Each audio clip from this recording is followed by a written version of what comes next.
For 14 days in June, two Dutch professors interviewed more than 50,000 Iranians online for an unprecedented survey covering topics from faith to politics to religious life. The authors say they discovered a huge shift that should fundamentally change how we look at Iran today. One major standout from Professors Poiman Tamina Arab and Amar Maliki is that despite Iran's census claims that 99.5% of the population is Shiite Islam, only 32% of their respondents identified as such. The next largest group are the nones at 22%, which led the authors to conclude that Iranians are abandoning religion for secularism. Broadly speaking, this survey is important because it puts data behind the largely non-empirical argument that analysts have been forced to deal with, which is that Iranian society is less religious. This survey, this data proves that Iranian society is exceptionally less religious. Approximately half of the population reported losing their religion. 60% said they do not pray anymore. Younger people reported higher levels of dissatisfaction with religion, and an overwhelming number of respondents were critical of authorities using strict Islamic laws to govern daily life. For example, 72% of those surveyed opposed the law mandating all women to wear a hijab, the Islamic veil covering. And when the authors dug a little deeper on questions central to that faith, even less numbers believed in the core tenets of Shia Islam. Only 37% believed in life after death.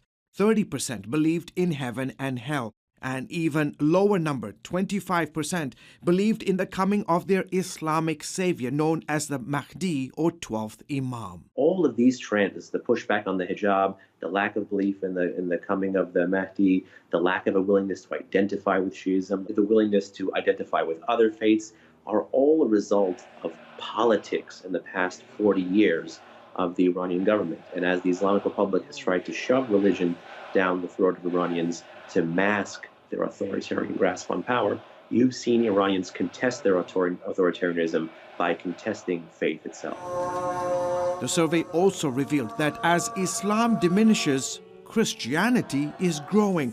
1.5% of those surveyed identified themselves as Christian. And that is compared to about 30 years ago being less than 1%. That less than 1%, everybody thought it was less than 0.5%. Mike Ansari of Mohabbat TV, a ministry that broadcasts the gospel into Iran, tells CBN News the survey is significant because it lends credence to what mission groups have been saying for years. This data is important because it's indicative of the fact that in the country of Iran, in the midst of persecution and Islamic rule, Iranians are turning their back to their faith, to their institutional faith, and receiving Christianity as a new faith.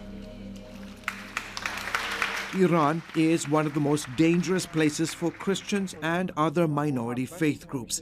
Non-Muslims are often arrested or severely tortured for sharing or practicing their faith. Yet, in a sign of changing times, the survey found that 41% of respondents believed all religions should have the right to public proselytizing, and around 54% said it was a good idea for their children to learn about other faiths in school.